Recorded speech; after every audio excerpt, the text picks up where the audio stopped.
எங்கேயுமே மக்கள் மாற போறது இல்லை. மக்களோட மைண்ட் செட் இப்போதைக்கு என்னன்னா விஜய் தான். விஜய் வந்து முதல்வர் அவர் தான் ஆக போறாரு. அடுத்தது பிரதமர் அவர் தான் ஆக போறாரு. அடுத்தது அமெரிக்க ஜனாதிபதி அவர் தான் ஆக போறாரு. 5000 வருஷம் இந்த விஜய் தான் தமிழ்நாட்டை ஆள போறாரு. அந்த பயத்துல தானே இன்னைக்கு அதிமுக எல்லாம் ஓடி வராங்க. இங்க 13 ஆண்டுகள் வந்து எதிர்க்கட்சியாக இருந்தப்போ கூட திமுக ஒருத்தர் கூட அதிமுகவுக்கு போல. கூகா செல்வம் திரும்ப வந்துட்டாரு. அதான் சொல்றேன், அந்த மாதிரி இருந்த ஒரு கட்சி, அம்மாவின் தொண்டர்கள், புரட்சித்தலைவர் எம்ஜிஆரோட தொண்டர்கள் வந்து நேத்தி வந்த சினிமாக்காரன் எல்லாம் ஓடணும்னு எந்த விதமான அவசியம் கிடையாது.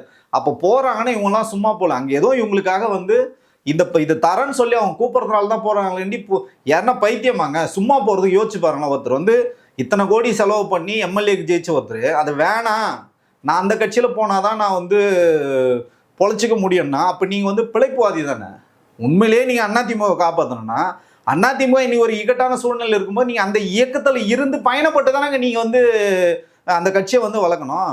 10 ஆண்டுகள் வந்து இப்ப தொடர்ச்சியாக 10 ஆண்டுகள் திமுக வந்து ஆட்சியில் இல்லைங்க. அதுக்கு முன்னாடி 13 ஆண்டுகள் இல்லை. அப்ப யோசிச்சு பாருங்க, திமுகல இருந்து ஒருத்தர் கூட அதிமுக போலையே, மற்ற கட்சிக்கு போலையே. அப்ப திமுகல வந்து அந்த கொள்கை பிடிப்பு இருக்கு, அந்த கொள்கைக்காக வாழ்றாங்க. நீங்க வந்து பணத்துக்காக வாழ்றீங்க, உங்களோட சுகபோகத்துக்காக வாழ்றீங்க. அதனால நீங்க வந்து காலி பண்ணி போறீங்க.